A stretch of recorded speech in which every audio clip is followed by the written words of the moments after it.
ভাইয়া এক সেকেন্ড দাঁড়াও, আমার কথাটা মনোযোগ দিয়ে শোনো।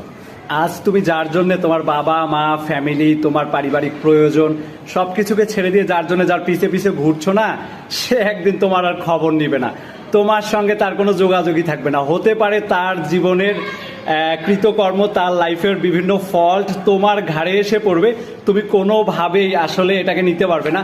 তো আমি তোমাকে অ্যাডভাইস করছি, যারা আমার ছোট ভাই ব্রাদার আছে আমার এলাকার, আমি তোমাকে অ্যাডভাইস করছি আসলে নিজের লাইফের উপর, নিজের এডুকেশনের উপর, নিজের ফ্যামিলির উপর, নিজের বাবা মায়ের উপরে ফোকাস দাও, সব থেকে ভালো করবে, সব থেকে ভালো করবে।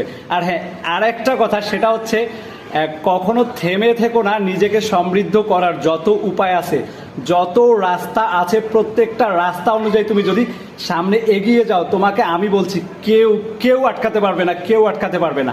আর এলাকায় ঘোরাঘুরি করে এই নেতার পিছনে ওই নেতার পিছনে, এই ভাইয়ের পিছনে ওই ভাইয়ের পিছনে সময় দিয়ে কোনো লাভ নেই। এগুলো আমি নিজে করেছি, কোনো লাভ হবে না। তা আমি বলছি তোমরা ক্যারিয়ারের প্রতি মনোযোগী হও, লাইফের গোল সেট করো, লাইফে কি কি চাও এই বিষয়গুলো নিয়ে ডিসকাস করো নিজের সঙ্গে, সব থেকে ভালো করবে।